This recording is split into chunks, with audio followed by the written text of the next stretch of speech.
Transistor দিয়ে শুরু করতে গেলে প্রথমে যেটা সার্কিটটা আগে দেখিয়ে নিই। এখানে সেম জিনিস, পুরো একই ডায়োডের মতো। এখানে এই অ্যান্টেনা দিয়ে রিসিভ হয়েছে, এখান থেকে সেকেন্ডারি থেকে এখানে বেসে গিয়ে পড়েছে।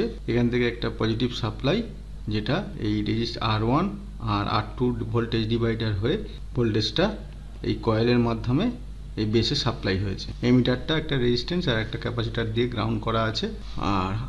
আর এলসি সার্কিট, যেটা আগের এপিসোডে দেখিয়েছিলাম, এলসি সার্কিট যেটা গঠিত হয়েছিল, কোনটা না এইটা নিয়ে এলসি সার্কিট গঠিত হয়েছিল, সেটা তৈরি হয়েছে।